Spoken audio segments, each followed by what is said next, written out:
Kalau kita mau belajar digital marketing itu mulainya dari mana sih? Ini juga banyak ditanyain sama teman-teman ya. Gimana sih kita memulai kalau kita mau belajar digital marketing untuk pemula?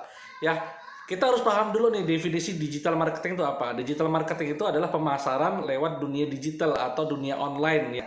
Nah, mulainya dari mana? Tentu mulainya kalau marketing, ngomongin marketing itu mulainya dari market dulu. Nah, mulainya dari apa? Market dulu. Itu juga sama seperti Abdurrahman bin Auf kemarin kan, tunjukin saya pasar, di mana pasar ya. Tunjukin di mana pasar. Mulainya dari market dulu. Market ya kalau ngomongin dunia digital itu ada 3 market terbesar di internet ya. Yang pertama adalah Google dan YouTube. Nah ini market nomor 1 yang terbesar di Indonesia. Dan perilaku konsumennya biasanya mereka itu mencari, searching. Itu bisa teman-teman mainkan dua ya, bisa mainkan berbayar atau bisa mainkan organik atau gratisan untuk dapetin traffic atau dapetin lead database itu lewat 2 sumber traffic terbesar ini. Yang kedua adalah lewat sosial media. Nah, sosial media di sini diwakili apa? Di Indonesia terbesar Facebook, Instagram, TikTok. Nah, termasuk sosial media chat itu juga luar biasa. Ya, WhatsApp. Sebenarnya TikTok itu juga sekarang lagi naik daun luar biasa. Teman-teman bisa main di situ untuk dapetin database, untuk dapetin lead, bisa main di pasar itu. Yang berikutnya adalah pasar marketplace. Ini juga nggak bisa dianggap remeh ya. Ini juga besar juga, ada Tokopedia, ada Shopee, kemudian kalau properti banyak ada Lamudi, Rumah 123, OLX dan lain sebagainya. Ini pasar. Pasar itu kan sebenarnya tempat bertemunya pembeli ya dan penjual. Itu pasar, itu salah satunya definisinya. Pasar juga bisa diartikan kerumunan, di mana ada kerumunan, di situ pasti ada pasar. Nah, kalau ada kerumunan, di situ pasti ada yang namanya problem. Di mana problem itu pasti ada namanya kebutuhan nanti. Dari kebutuhan itu timbul keinginan. Nah, dari keinginan itu akhirnya terciptalah sebuah solusi. Dan akhirnya kalau memang yang solusi yang kita tawarkan ini sesuai dengan kebutuhan dan keinginan di market yang kita sasar atau niche market yang kita sasar, nah itu disebut nanti namanya produk kita atau penawaran kita ini, value kita yang kita tawarkan ini market fit. Nah, momentum itulah terjadinya, akhirnya terjadilah penjualan begitu teman-teman. Nah, teman-teman harus pahami dulu ya, di setiap market ini memang ada beberapa jurus, bisa menggunakan organik, bisa menggunakan berbayar. Tapi dua-duanya tetap butuh konten, teman-teman. Mau organik mau berbayar, teman-teman harus bangun konten. Tapi kalau berbayar tidak sebanyak bangun kontennya kalau kita organik. Ya plus minusnya masing-masing ada kelebihan dan kelemahan masing-masing. Nanti insya Allah kita bahas di apa ya sesi-sesi berikutnya saja. Sebenarnya saya mau jelasin dulu tentang niche market nih teman-teman. Kalau ngomongin niche market itu kan berarti market spesifik yang ada di Google, yang ada di forum YouTube, yang ada di Instagram dan lain sebagainya. Nah kalau Russell Brunson dalam bukunya Traffic Script atau Rahasia Traffic ya, beliau menjelaskan ada 3 sumber apa ya, ada 3 niche market besar di internet ini. Yang pertama adalah market orang yang pengen wealth, pengen sukses, pengen makmur, ya pengen kaya, pengen upgrade hidupnya, naik kelas dan lain sebagainya. Itu marketnya cukup besar ya. Apalagi di era kapitalis ini lumayan dahsyat lah market market ini bisa teman-teman cari gitu ya. Nah yang berikutnya adalah kalau sudah punya segalanya, punya duit, mau apa lagi? Ini marketnya market relation. Makanya film-film yang ngomongin tentang relation, hubungan antar percintaan dan lain sebagainya itu laris manis karena relation ini termasuk isu yang cukup lumayan dahsyat ya, kekeluargaan dan lain sebagainya ini relation. Nah, market ketiga adalah healthy, market tentang kesehatan. Kalau dia sudah punya duit, ya pengen hubungan baik dengan keluarganya dan lain sebagainya, percuma dia punya duit banyak, tapi ya nggak bisa ngelihat cucunya dan lain sebagainya. Akhirnya ngomongin tentang market kesehatan, ini juga isu yang jadi market yang sangat besar sekali di dunia internet ya. Termasuk nanti salah satu market yang tidak disebutin tapi menurut saya ini besar dan saya punya teman yang bermain di market itu adalah market hobbies. Ini niche market banget untuk orang-orang yang punya hobi-hobi tertentu. Misalnya hobi koi, hobi mobil, ya hobi motor dan lain sebagainya. Ini ada marketnya tersendiri ya teman-teman.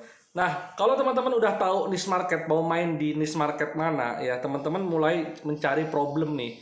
Problem apa yang ada di niche market itu. Misal kita ngomongin orang yang pengen sukses, pengen punya rumah, pengen punya mobil, pengen karirnya meningkat, ya, pengen finansialnya oke, itu kebutuhannya apa? Ya, kebutuhannya apa?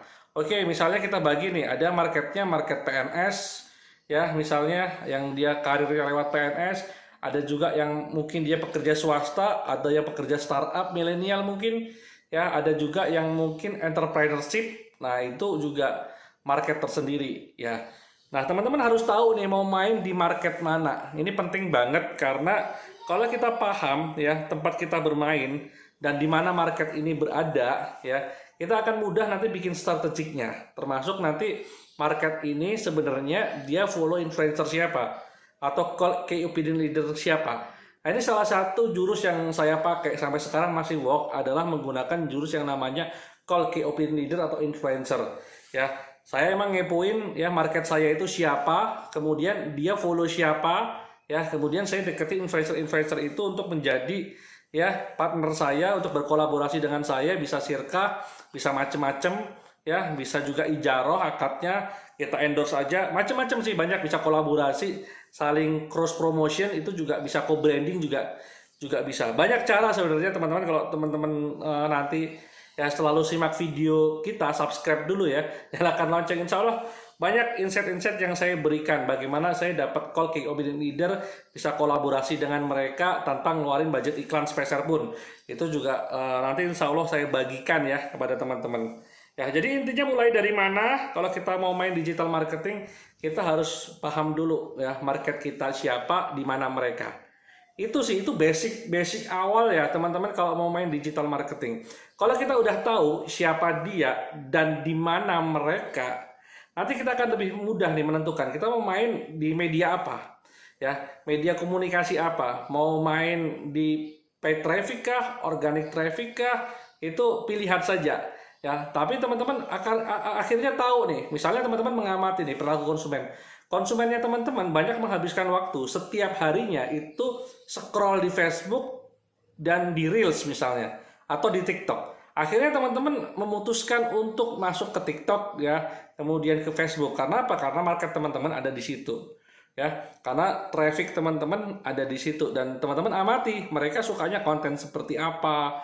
Ya, sehingga nanti konten-konten yang kita buat juga berdasarkan niche market yang mereka butuhkan. Nah, itu akan menarik ya, teman-teman.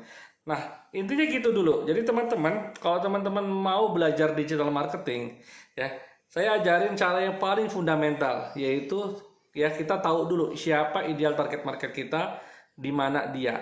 Nah, nanti habis itu kita akan ngulik teknisnya. Teknis misalnya nih, Facebook marketing. Oh, market kita banyak di Facebook. Nah, bagaimana jurus dengan Facebook marketing? Ada Facebook Marketplace, ada Facebook profil, ada Facebook Ads, ya, dan macam-macam. Nah, nanti kita akan mulai kuatkan di situ. Ada Facebook Group juga, ya. Nah, itu ada strateginya juga. Kemarin udah teman-teman bisa simak di video-video sebelumnya. Saya sempat sharing ya bagaimana dapat ratusan juta dengan cara Facebook organik saja. Itu bisa ternyata tanpa ads ya, itu juga bisa. Nah, insya Allah kalau teman-teman itu benar-benar serius belajar dan praktek, soalnya digital marketing saat ini nih peluang banget ya buat teman-teman bisa menghasilkan cuan walau di rumah aja, bisa menghasilkan omset ya hanya sekedar lewat handphonenya teman-teman ya. Bahkan saya bikin konten hari ini teman-teman, kalau tahu ya dengan handphone saja ya teman-teman. Insya Allah dengan kita ini ya militan, dengan kita ini tahu medan tempur kita, nanti strategi marketing kita juga akan gampang kita bikin. Intinya gitu dulu teman-teman, silahkan ya mulai melakukan riset pasar dulu ya, siapa target market teman-teman, mau main di market apa, mau main di media apa. Kalau sudah, nanti kita bikin strategi bareng-bareng. Thank you.